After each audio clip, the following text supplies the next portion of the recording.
আজ তোমাদের সামনে নবম শ্রেণীর একটি গল্প আলোচনা করা হবে। গল্পটির নাম ইলিয়াস। প্রত্যেকটা শব্দ বাক্য এমনভাবে আলোচনা করা হবে যাতে এখানেই তোমাদের পড়াটা অর্ধেক তৈরি হয়ে যায়।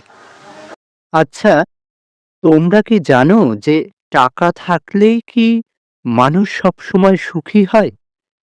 ধরো, কারো কাছে অনেক জমি, অনেক গরু, অনেক টাকা আছে, কিন্তু সে সব সময় চিন্তায় থাকে।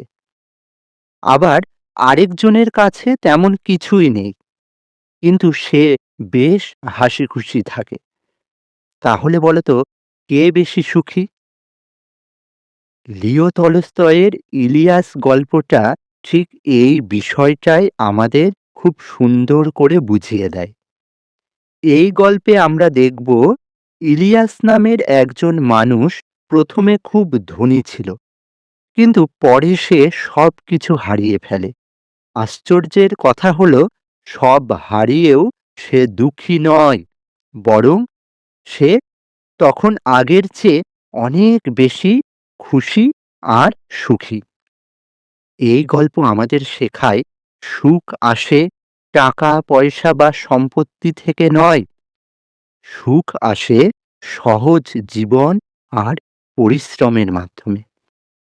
আজ আমরা যে গল্পটি পড়তে যাচ্ছি তার লেখক হলেন বিশ্বের অন্যতম শ্রেষ্ঠ সাহিত্যিক লিও তলস্তয়।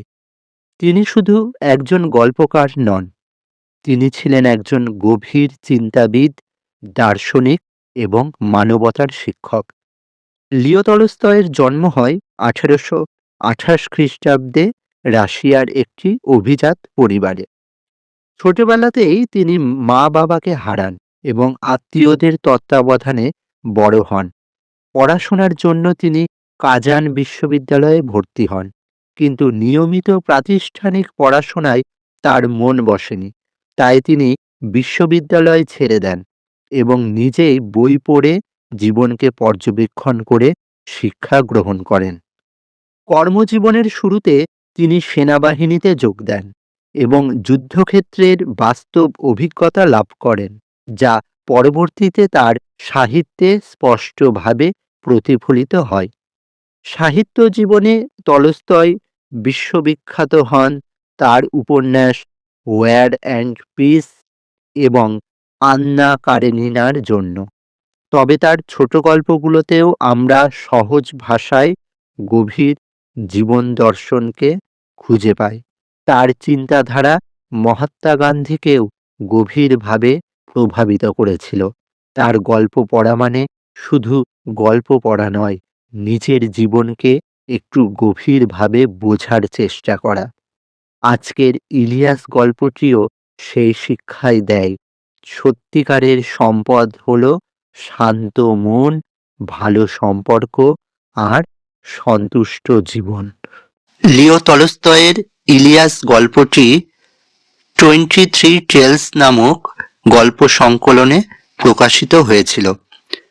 ইলিয়াস গল্পটি 1885 খ্রিস্টাব্দে রচিত হয়েছিল। আমাদের পাঠ্য বইতে যে গল্পটি রয়েছে বাংলা ভাষায় লেখা, বাংলা ভাষায় এই গল্পটি অনুবাদ করেছেন মনীন্দ্র দত্ত। এবার আমরা মূল গল্পের আলোচনায় চলে যাই। গল্পের নাম ইলিয়াস, লিখেছেন লিও তলস্তয়। উফা প্রদেশে ইলিয়াস নামে একজন বাস্কির বাস করত। উফা প্রদেশ কোথায়? উফা হলো পশ্চিম রাশিয়ার স্বশাসিত বাশকোর্তস্তান প্রজাতন্ত্রের রাজধানী এবং বৃহত্তম শহর, যে শহরটি উরাল পর্বতমালার পশ্চিমে বেলায়া ও উফা নদীর মিলিত স্থানে অবস্থিত। 1574 সালে প্রতিষ্ঠিত এই শহরটি রাশিয়ার অন্যতম প্রধান শিল্প, সংস্কৃতি ও অর্থনৈতিক কেন্দ্র এবং দেশটির 10ম জনবহুল শহর হিসেবে পরিচিত। সেই উফা প্রদেশে ইলিয়াস নামে একজন বাস্কির বাস করত। বাস্কির কাদের বলা হয়? বাস্কির হলো তুর্কি জনগোষ্ঠী। ইউরোপ ও এশিয়া মহাদেশের সংযোগস্থলে উরাল পর্বতমালার আশেপাশে এদের বসবাস। বেশিরভাগ বাস্কির ইসলাম ধর্মাবলম্বী। এরা যাযাবরের মতো জীবন কাটায়। তো সেই উফা প্রদেশে ইলিয়াস নামে একজন বাস্কির বাস করত। ইলিয়াসের বিয়ের 1 বছর পরে যখন তার বাবা মারা গেল, তখন সে না ধনী না দরিদ্র। অর্থাৎ ইলিয়াসের বিয়ের 1 বছর পরেই তার বাবা মারা যান। তার বাবা যখন মারা যান তখন ইলিয়াসরা না ধনী না গরিব, অর্থাৎ মধ্যবিত্ত। তাদের কি কি সম্পদ ছিল? 7টা ঘটকি, 2টো গরু আর 20টা ভেড়া। এই তার যা কিছু বিষয় সম্পত্তি। ঘোড়ার স্ত্রীলিঙ্গ ঘটকি। তাহলে 7টা ঘটকি ছিল, 2টো গরু ছিল আর 20টা ভেড়া ছিল। এই সংখ্যাগুলো তোমরা মনে রাখবে। এই ছিল তার বিষয় সম্পত্তি। কিন্তু ইলিয়াসের সুব্যবস্থায় তার সম্পত্তি কিছু কিছু করে বাড়তে লাগলো। ইলিয়াস খুব ভালোভাবে কাজকর্ম করতে লাগলো, পশুপালন করতে লাগলো। তার ফলে তার সম্পত্তি কিছু কিছু করে বাড়তে লাগলো। সে আর তার স্ত্রী সকলের আগে ঘুম থেকে ওঠে আর সকলের পরে ঘুমোতে যায়। ইলিয়াস আর তার স্ত্রী সবার আগে সকালে ঘুম থেকে ওঠে আর ঘুমোতে যাওয়ার সময়ও সবাই যখন ঘুমিয়ে পড়ে তারপরে তারা ঘুমায়। অর্থাৎ তারা সারাটা দিন ধরে পরিশ্রম করে। এই পরিশ্রম করে তারা অনেক সম্পত্তি তৈরি করলো। সকাল থেকে রাত পর্যন্ত কাজ করে। ফলে প্রতি বছরই তার অবস্থার উন্নতি হতে লাগলো। এইভাবে 35 বছর পরিশ্রম করে সে প্রচুর সম্পত্তি করে ফেলল। কত বছর ধরে পরিশ্রম করলো? 35 বছর ধরে। তখন তার 200 ঘোড়া, 150 গরু মোষ আর 1200 ভেড়া। দীর্ঘ 35 বছর ধরে পরিশ্রম করার পরে তার সম্পত্তির পরিমাণ বাড়ল। সেখানে তার সম্পত্তির পরিমাণ হলো 200 ঘোড়া, 150 গরু মোষ আর 1200 ভেড়া। আমরা কি দেখেছিলাম যে বিয়ের 1 বছর পরে, ইলিয়াসের বিয়ের 1 বছর পরে যখন তার বাবা মারা যায়, তখন তার ছিল 7টা ঘটকি, 2টো গরু আর 20টা ভেড়া। এরপরে দীর্ঘ 35 বছর ধরে তারা স্বামী ও স্ত্রী দুজনে মিলে প্রচুর সম্পত্তি করলো। তখন তাদের 200 ঘোড়া, 150 গরু মোষ আর 1200 ভেড়া হলো। ভাড়াটে মজুররা তার গরু ঘোড়ার দেখাশোনা করে। অর্থাৎ তাদের বাড়িতে যারা কাজ করত, পয়সার বিনিময়ে যারা কাজ করত, সে ভাড়াটে মজুররা তার গরু ঘোড়া দেখাশোনা করে। ভাড়াটে মজুরানীরা দুধ, দই, কুমিস, মাখন আর পনির তৈরি করে। ভাড়াটে মজুরানীরা অর্থাৎ মেয়ে, অর্থাৎ যারা চাকরানি, সেই ভাড়াটে মজুরানীরা দুধ, দই, কুমিস, মাখন আর পনির তৈরি করে। কুমিস কি? কুমিস হলো ঘটকি, অর্থাৎ সে মেয়ে ঘোড়ার দুধ থেকে তৈরি এক ধরনের পানীয়। ঠিক আছে? তাহলে ভাড়াটে মজুরানীরা কি কি কাজ করত? তারা দুধ দোয়াতো, কুমিস তৈরি করত, মাখন আর পনিরও তৈরি করত। মোট কথা ইলিয়াসের তখন খুব বলবোলাও মানে প্রতিপত্তি, যশ, খ্যাতি, চারিদিকে তার নাম ছড়িয়ে গেছিল। আশেপাশের সকলেই তাকে ঈর্ষা করে। ঈর্ষা মানে হিংসা। ঠিক আছে? আশেপাশে যারা ছিল তারা সকলেই তাকে হিংসা করত। অর্থাৎ ইলিয়াস এত সম্পত্তির মালিক হয়েছে, সেটা আশেপাশের সবাই একটু হিংসা করত তার সম্পত্তির পরিমাণ দেখে। তারা বলে ইলিয়াস তো ভাগ্যবান পুরুষ, কোনো কিছুরই অভাব নেই, ওর তো মোড়বাড়ি দরকার নেই। এই কথা কারা বলতো? আশেপাশের মানুষজন, যে ইলিয়াসের এত সম্পত্তি, এত বিষয়, সে তো ভাগ্যবান পুরুষ, তার আর মরে যাওয়ার কোনো দরকার নেই। ক্রমে ভালো ভালো লোকের সঙ্গে তার পরিচয় হতে লাগলো। সেই অঞ্চলের যারা নামকরা ব্যক্তি, হ্যাঁ, তাদের সঙ্গে তার পরিচয় হতে লাগলো। দূর দূরান্ত থেকে অতিথিরা তার সঙ্গে দেখা করতে আসে। সকলকেই স্বাগত জানিয়ে সে তাদের ভোজ্য পানীয় দিয়ে সেবা করে। সবাইকেই নিজের বাড়িতে ডেকে তাদের বিভিন্ন খাবার পানীয় দিয়ে তাদের যত্ন করে। যে যখনই আসুক, কুমিজ, চা, শরবত আর মাংস সব সময়ে হাজির। এই খাবারগুলো দিয়ে অতিথিদের সেবা করে। অতিথি এলেই একটা বা দুটো ভেড়া মারা হয়, অর্থাৎ তাদের সামনে ভেড়ার মাংস দেওয়া হয়। সেই জন্য অতিথিরা এলে একটা বা দুটো লোক সংখ্যা বুঝে ভেড়া মারা হয়। লোক সংখ্যা যদি সংখ্যায় বেশি হলে ঘটকীয় মারা হয়। যদি লোক সংখ্যা বেড়ে যায় তাহলে ঘটকীয় মারা হয়। ইলিয়াসের 2 ছেলে 1 মেয়ে। ইলিয়াসের কয় ছেলে মেয়ে? 2 ছেলে 1 মেয়ে। সকলেরই বিয়ে হয়ে গেছে। ইলিয়াস যখন গরিব ছিল, ছেলেরা তার সঙ্গে কাজ করত, গরু ভেড়া চড়াতো। ইলিয়াস যখন গরিব ছিল তখন ইলিয়াসের ছেলেরা কাজ করত, পরিশ্রম করত, গরু ভেড়া চড়াতো। কিন্তু বড়লোক হওয়ার পরে তারা আয়েশি হয়ে উঠল। বড়লোক হওয়ার পরে তারা আয়েশি অর্থাৎ আরামপ্রিয়। তারা একটু কুড়ে আরামপ্রিয়, ভোগবিলাস নিয়েই ব্যস্ত থাকতো। ঠিক আছে? বড়টি এক মারামারিতে পড়ে মারা গেল। ইলিয়াসের বড় ছেলে এক গন্ডগোল মারামারির মধ্যে পড়ে মারা গেল। ছোটটি এমন এক ঝগড়াটে বউ বিয়ে করলো যে তারা বাপের আদেশই অমান্য করতে শুরু করলো। ছোট ছেলের বউ ছিল ঝগড়ুটে। সে ইলিয়াসের কথা শুনতো না, তার আদেশ অমান্য করত। কে? সেই ছোট ছেলের বউ। ফলে ইলিয়াসের বাড়ি থেকে তাদের তাড়িয়ে দেওয়া হলো। সেই ছোট ছেলে আর তার বউকে ইলিয়াসের বাড়ি থেকে ইলিয়াস তাড়িয়ে দিল। ইলিয়াস তাকে একটা বাড়ি দিল, কিছু গরু ঘোড়াও দিল।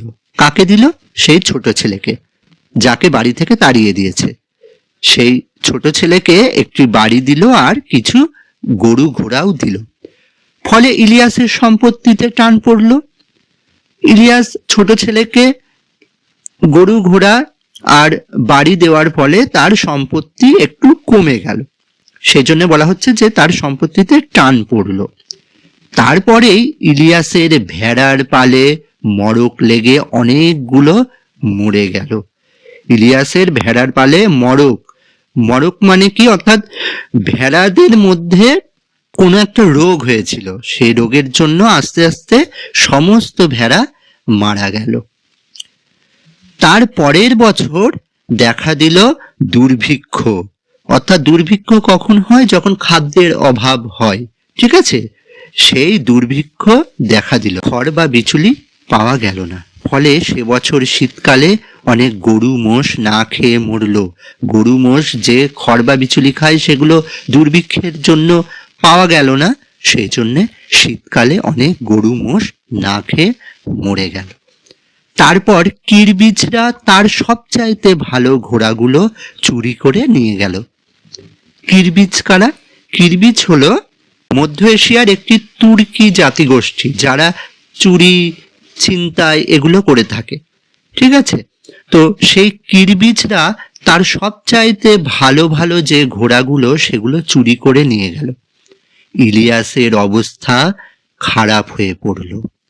তাহলে কিভাবে ইলিয়াসের অবস্থা খারাপ হয়ে পড়লো, তার সম্পত্তি কমে গেল?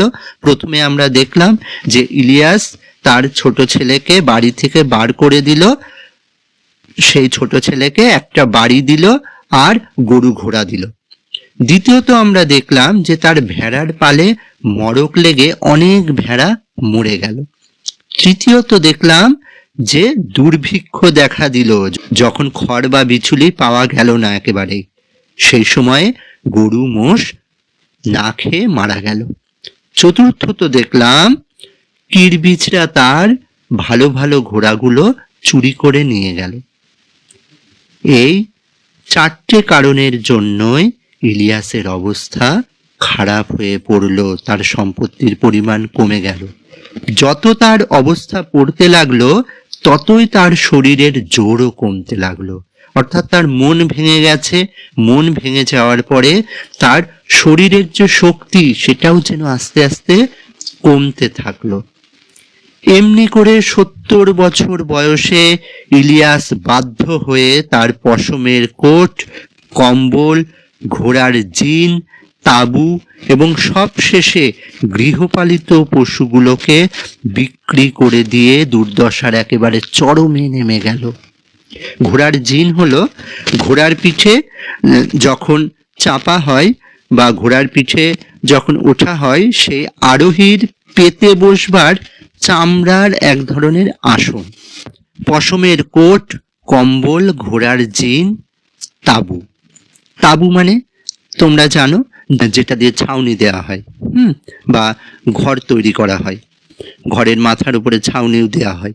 এবং সবশেষে গৃহপালিত পশুগুলোকেও বিক্রি করে দিয়ে দুর্দশার একেবারে চরমে নেমে গেল।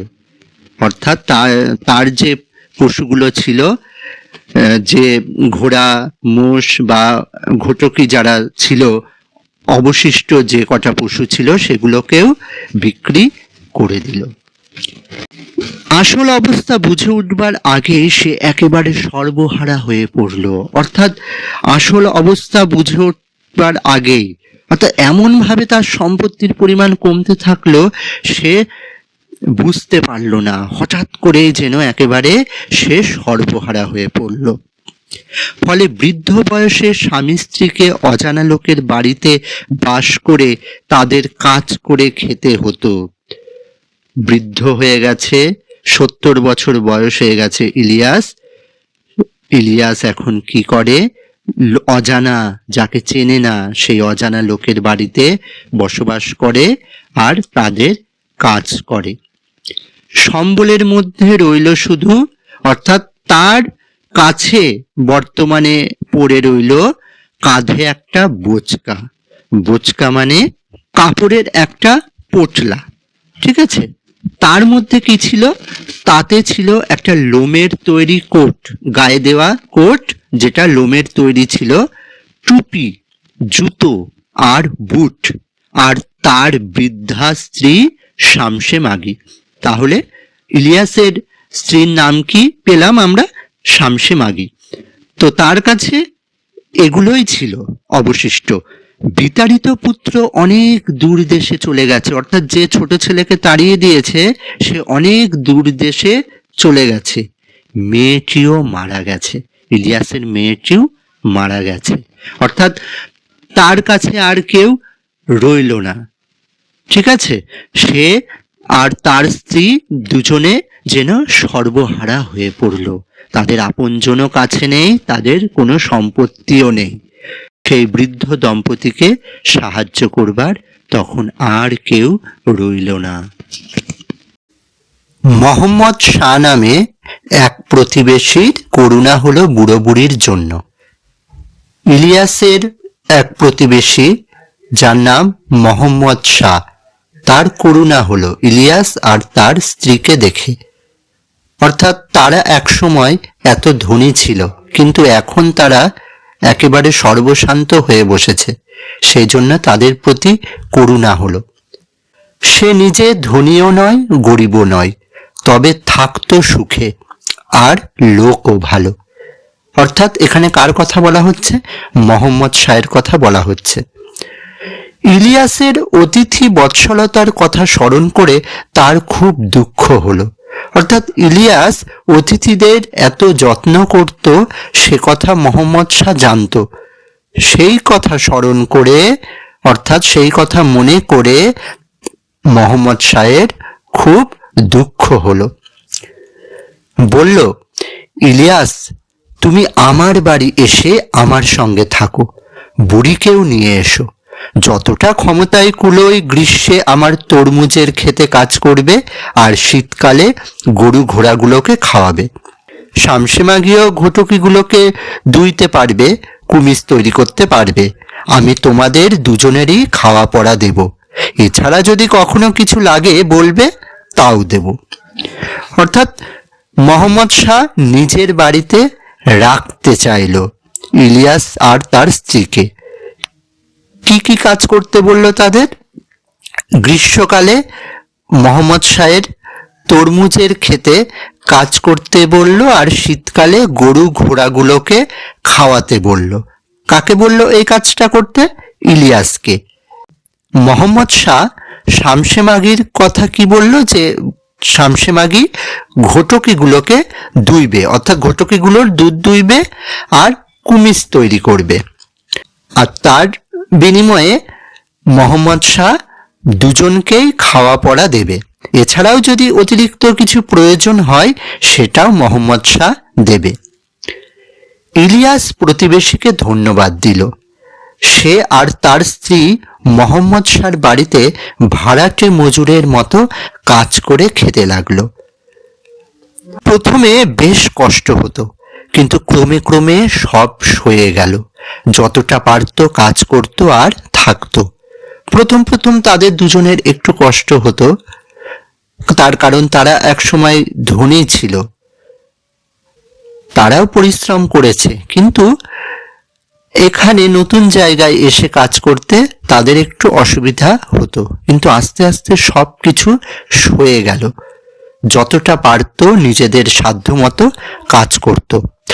বুড়ো বুড়িকে রেখে মোহাম্মদ শাহরও লাভ হলো, কারণ নিজেরা একদিন মনিব ছিল বলে সব কাজই তারা ভালোভাবে করতে পারত। তাছাড়া তারা অলস নয়, সাধ্যমতো কাজকর্ম করত। তবু এই সম্পন্ন মানুষ দুটির দুরবস্থা দেখে মোহাম্মদ শাহর দুঃখ হতো। এই বুড়ো বুড়িকে, অর্থাৎ বুড়ো বুড়ি বলতে কার কথা বলা হচ্ছে? ইলিয়াস আর তার স্ত্রীর কথা বলা হচ্ছে। তাদের দুজনকে মোহাম্মদ শাহ নিজের বাড়িতে কাজ করতে রেখে মোহাম্মদ শাহেরই লাভ হলো। কেন? তার কারণ ইলিয়াসরা তো এক সময় অনেক ধনী ছিল, তারা মনিব বা তারা মালিক ছিল এক সময়, তাই তারা সমস্ত কাজ সম্পর্কে জানতো বা বুঝতো। সেই জন্যে তাদের রেখে মোহাম্মদ শাহর লাভই হলো। তার সঙ্গে তারা দুজন অলস নয়, তারা নিজেদের সাধ্যমতো কাজকর্ম করত। আবার এই দুজনের দুরবস্থা দেখে মোহাম্মদ শাহ দুঃখও পেত। একদিন মোহাম্মদ শাহর একদল আত্মীয় অনেক দূর থেকে এসে তার বাড়িতে অতিথি হলো। অনেক দূর থেকে মোহাম্মদ শাহর বাড়িতে একদল আত্মীয় এলো। তাদের মধ্যে একজন ছিলেন মোল্লা। মোল্লা অর্থাৎ মুসলমানদের ধর্মাচরণ যিনি করেন, যিনি পুরোহিতের মতো একজন পণ্ডিত ব্যক্তি। ঠিক আছে? সেই অতিথিদের মধ্যে একজন ছিলেন মোল্লা। মোহাম্মদ শাহ ইলিয়াসকে একটা ভেড়া এনে মারতে বলল। ইলিয়াস তার চামড়া ছাড়িয়ে সেদ্ধ করে অতিথিদের কাছে পাঠিয়ে দিল। অতিথিরা খাওয়া দাওয়া করলো, চা খেলো, তারপর কুমিসে হাত দিল। মেঝে কম্বলের উপরে পাতা কুশনে গৃহস্বামীর সঙ্গে বসে অতিথিরা বাটি থেকে কুমিজ পান করতে করতে গল্প করছিল। কুশন শব্দের অর্থ হলো গদিযুক্ত আসন, যেটা পেতে বসা হয় অথবা পিঠের পেছনে দেওয়া হয়, দিয়ে বসা হয়। এমন সময় কাজ শেষ করে ইলিয়াস দরজার পাশ দিয়ে যাচ্ছিল।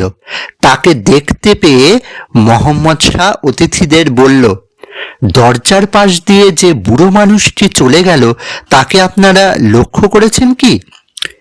একজন বলল, আমি তাকে দেখিনি, কিন্তু ওর মধ্যে বিশেষ করে দেখবার কিছু আছে নাকি? মোহাম্মদ শাহ এত কৌতূহল ভরে দেখাতে চাইলেন যে একজন বলেই বসলো যে আমি তাকে দেখিনি, কিন্তু তার মধ্যে কি কিছু বিশেষত্ব আছে? বিশেষত্ব এই যে এক সময় সে এ তল্লাটের সবচেয়ে ধনী ছিল। নাম ইলিয়াস। নামটা আপনারা হয়তো শুনে থাকবেন।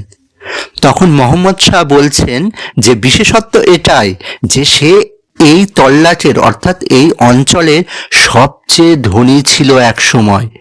তার নাম হলো ইলিয়াস। নামটা হয়তো আপনারা শুনে থাকবেন। অতিথি বলল, নিশ্চয়, না শুনবার জো কি? লোকটিকে কখনো চোখে দেখিনি, কিন্তু তার সুনাম ছড়িয়েছিল বহুদূর। অর্থাৎ ইলিয়াসের যে বলবোলাও, অর্থাৎ তার যে নাম ডাক, এটা বহুদূর পর্যন্ত ছড়িয়েছিল। অনেকেই তাকে চিনত। অথচ আজ তার কিছু নেই। মোহাম্মদ শাহ বলছে, অথচ আজ তার কিছু নেই। আমার কাছে মজুরের মতো থাকে, আর তার স্ত্রী আমাদের ঘটকিদের দুধ দই। অতিথি সবিস্ময়ে জিভ দিয়ে চুকচুক শব্দ করল। সবিস্ময়ে মানে বিস্ময়ের সঙ্গে, অর্থাৎ তারাও একটু বিস্মিত হলো, তারাও একটু আশ্চর্য হলো।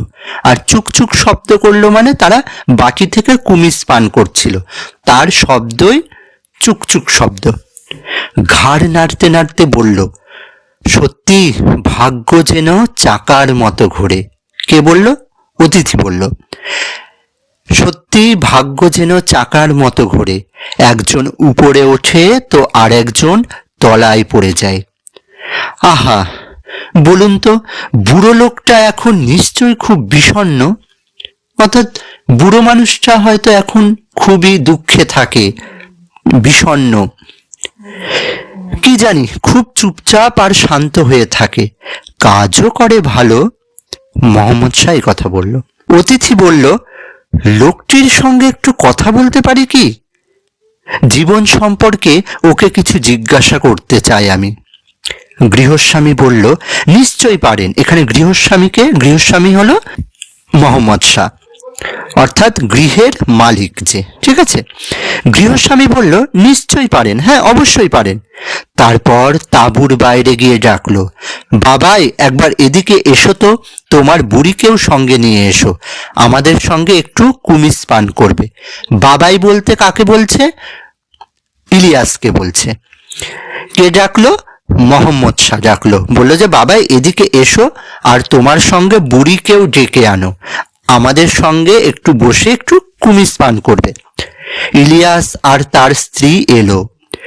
ইলিয়াস অতিথি ও গৃহস্বামীকে নমস্কার করলো, প্রার্থনা করলো, তারপর দরজার পাশে এক কোণে বসলো।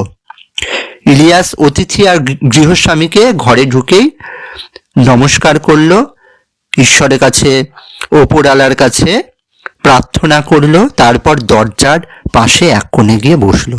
তার স্ত্রী পর্দার আড়ালে গিয়ে কর্ত্রীর পাশে বসলো। পর্দার আড়ালে কেন?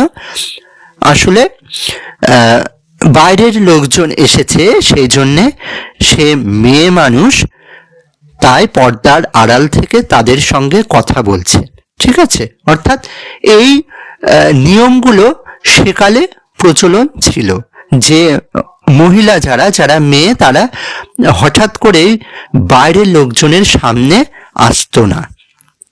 ইলিয়াসকে এক বাটি কুমিজ দেওয়া হলো। সে আবার অতিথি ও গৃহস্বামীকে মাথা নিচু করে নমস্কার করলো এবং একটু খেয়ে বাকিটা নামিয়ে রাখলো।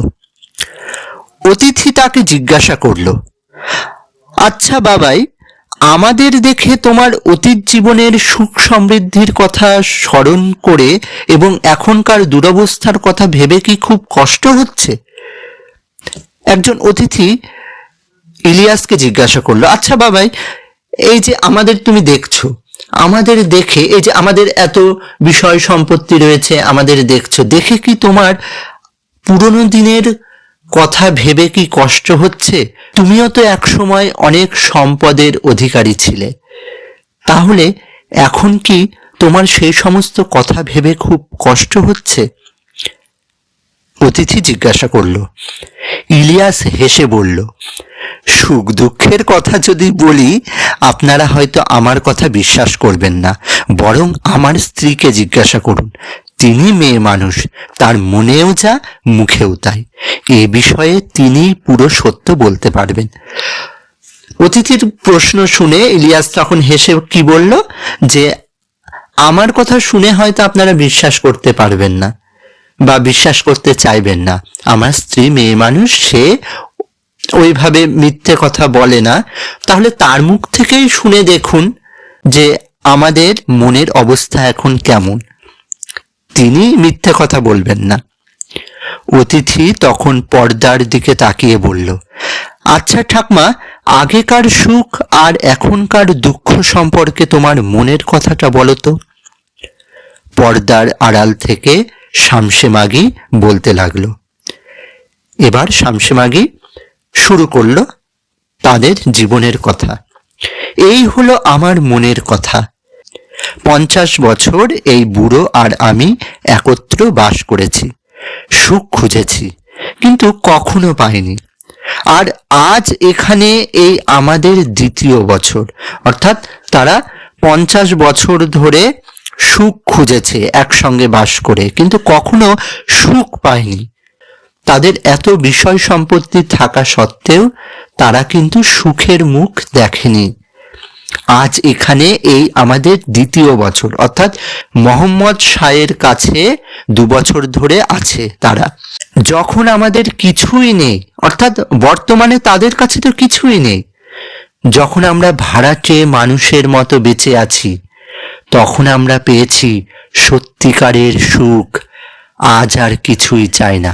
অর্থাৎ তারা এখন মোহাম্মদ শাহের বাড়িতে ভাড়াটে মানুষের মতো কাজ করে। তারা এখন সর্বশান্ত, সর্বহারা, সম্পদ নেই বললেই চলে তাদের, কিন্তু এখনই তারা সত্যিকারের সুখ পেয়েছে। আজ তাদের আর কিছুই চাওয়ার নেই। অতিথিরা বিস্মিত, অতিথিরা আশ্চর্য হয়ে গেল। গৃহস্বামীও বিস্মিত, মোহাম্মদ শাহ আশ্চর্য হয়ে গেল। সে উঠে দাঁড়ালো, পর্দা সরিয়ে বুড়ির দিকে তাকালো। মোহাম্মদ শাহ উঠে দাঁড়ালো, দাঁড়িয়ে পর্দা সরিয়ে বুড়ির দিকে তাকালো। 2 হাত ভেঙে বসে সে স্বামীর দিকে চেয়ে হাসছে। 2 হাত ভেঙে, অর্থাৎ 2 হাত ভাঁজ করে সে স্বামীর দিকে চেয়ে হাসছে। স্বামীও হাসছে, অর্থাৎ ইলিয়াস ও শামসে মাগি একে অপরের দিকে তাকিয়ে হাসছে। কেন হাসছে? ওই যে তাদের তো আজকের দিনে আর চাওয়ার কিছুই নেই।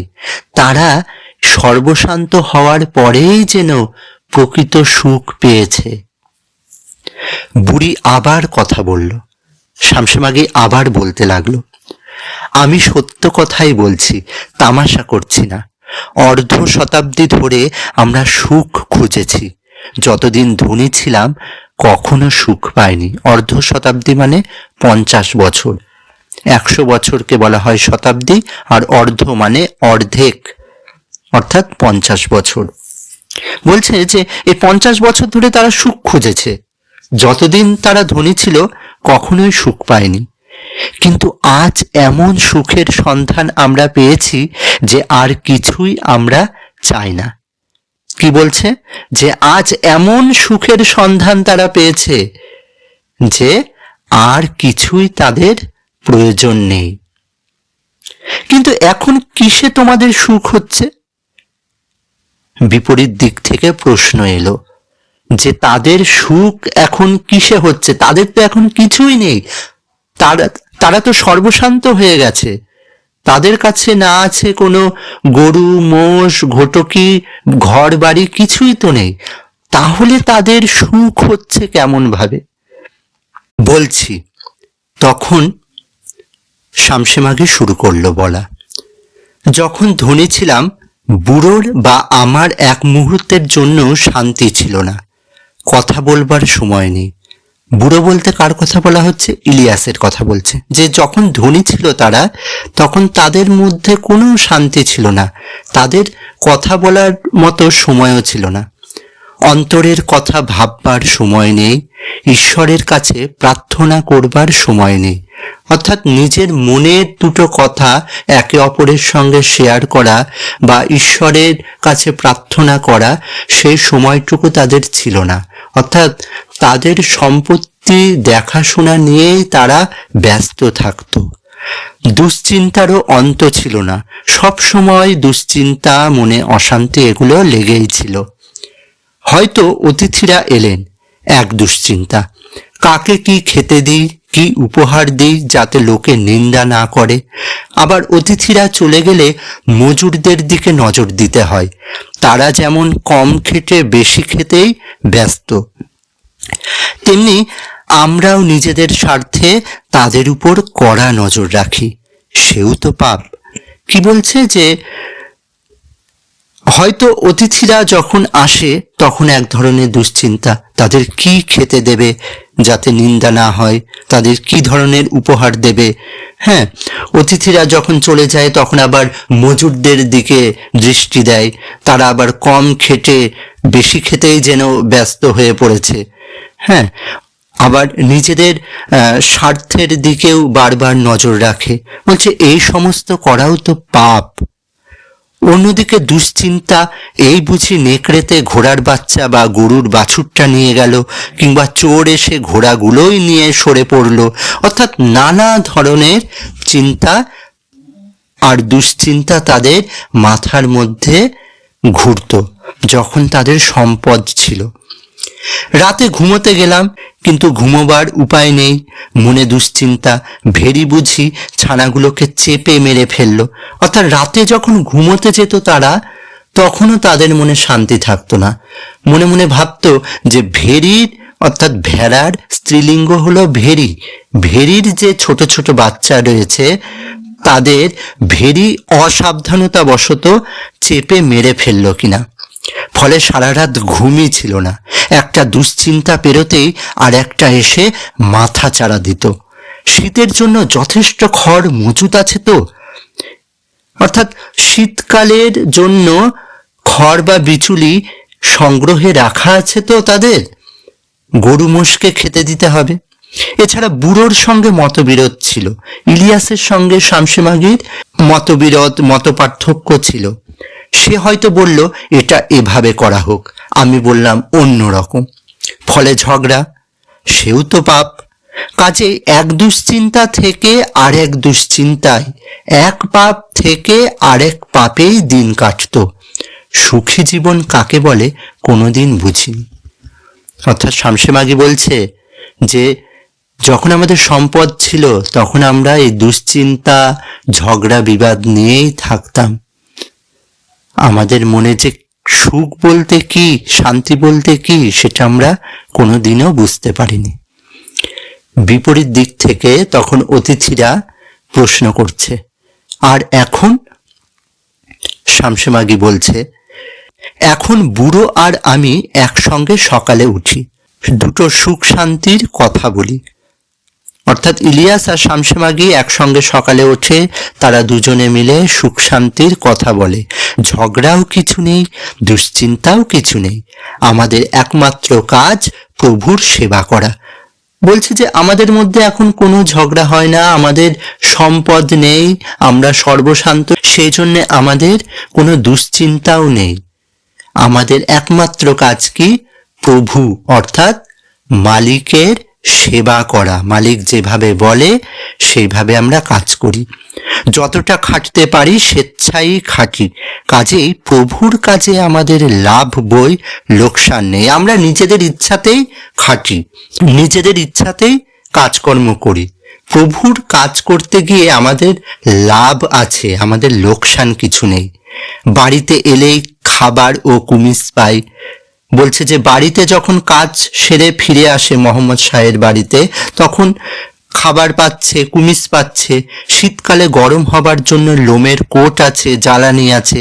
অর্থাৎ এই সমস্ত কিছু বেঁচে থাকার জন্য যা যা কিছু উপাদান বা উপকরণ প্রয়োজন, সমস্ত কিছুই তারা পাচ্ছে। আত্মার কথা আলোচনা করবার বা ভাববার মতো সময় আছে। নিজেদের মনের কথা তারা একে অপরের সঙ্গে শেয়ার করে বা সেই সমস্ত বিষয় নিয়ে আলোচনা করবার মতো তাদের সময় রয়েছে। সময় আছে ঈশ্বরের কাছে প্রার্থনা করবার। ঈশ্বরের কাছে প্রার্থনা করবার মতো এখন সময় আছে। 50 বছর ধরে সুখ খুঁজে খুঁজে এতদিনে পেয়েছি। 50 বছর ধরে তারা দুজনে সুখ খুঁজে বেরিয়েছে, এতদিনে তারা পেয়েছে। এই সব কথা শুনে অতিথিরা হেসে উঠল।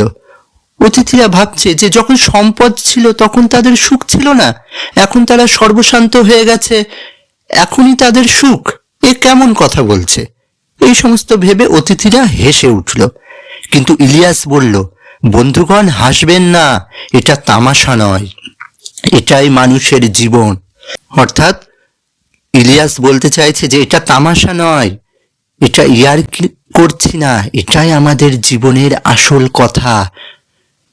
আমার স্ত্রী আর আমি অবুঝ ছিলাম, তাই সম্পত্তি হারিয়ে কেঁদেছিলাম, কিন্তু ঈশ্বর আমাদের কাছে সত্যকে উন্মুক্ত করেছেন। আর সে কথা যে আমরা আপনাদের বললাম তা ফুর্তির জন্য নয়, আপনাদের কল্যাণের জন্য। বলছে যে যখন আমাদের সম্পত্তি আমরা হারিয়েছিলাম তখন আমরা অবুঝ ছিলাম, আমরা বুঝিনি, সেই জন্য আমরা কান্নাকাটি করেছি, কিন্তু ঈশ্বর আমাদের সামনে সত্যকে মেলে ধরেছেন।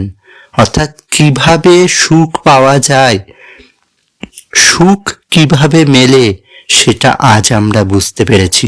যখন আমাদের দুশ্চিন্তা আর নেই, আমরা সর্বশান্ত হয়ে নিজেদের মনের দুটো কথা একে অপরের সঙ্গে বলতে পারি, ঈশ্বরের কাছে প্রার্থনা করতে পারি, সেই সময়ই আমাদের সুখ, সেই এখনই আমরা সুখে আছি।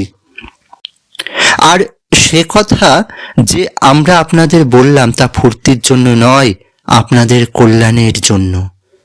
অর্থাৎ এতক্ষণ ধরে তারা যে কথাগুলো বলল সেগুলো মজার জন্য নয়, বরঞ্চ জীবনের প্রকৃত সুখ কিভাবে পাওয়া যায় সেটা অতিথিদের বোঝানোর জন্যই তারা এই কথাগুলো বলল, অতিথিদের কল্যাণের জন্য, মঙ্গলের জন্যই। তখন মোল্লা বললেন, এটা খুবই জ্ঞানের কথা। মোল্লা তখন বললেন যে এটা জ্ঞানের কথা, ইলিয়াস যা বলল সবই সত্য, ইলিয়াসের কথাগুলো সত্য, সে ভুল কিছু বলেনি, এবং পবিত্র গ্রন্থে লেখা আছে। পবিত্র গ্রন্থ বলতে এখানে ইসলাম ধর্মগ্রন্থ কোরআনের কথাই বলা হচ্ছে। মোল্লা, মোহাম্মদ শাহ এরা ইসলাম ধর্মাবলম্বী, সেই জন্যে তারা পবিত্র গ্রন্থ বলতে কোরআনের কথাই বলছে। বলছে যে জীবনের আসল সুখ কি, এই সমস্ত বিষয়ের কথা পবিত্র গ্রন্থেই বলা আছে। ইলিয়াস কোনো ভুল কিছু বলেনি, সে জীবন নিয়ে যা কিছু বলেছে সমস্ত কিছুই সত্য বলেছে। শুনে অতিথিরা ভাবতে বসল। এই সমস্ত কথা শুনে উপস্থিত অতিথিরা ভাবতে বসল। এই গল্পটি সম্পাদিত, অর্থাৎ মূল যে গল্প ছিল সেই গল্প থেকে কিছু কিছু অংশ বাদ দিয়ে সম্পাদনা করা হয়েছে, এডিট করা হয়েছে, ঠিক আছে। আর এটি করেছেন কে? মনীন্দ্র দত্ত। তর্জমা বা বাংলায় অনুবাদ করেছেন মনীন্দ্র দত্ত। গল্পটা তোমরা বাড়িতে আবার বারবার পড়বে। এই গল্প সম্পর্কিত বিভিন্ন প্রশ্ন নিয়ে পরবর্তী ভিডিওতে আলোচনা করা হবে। সবাই খুব ভালো থাকো আর মন দিয়ে পড়াশোনা করো।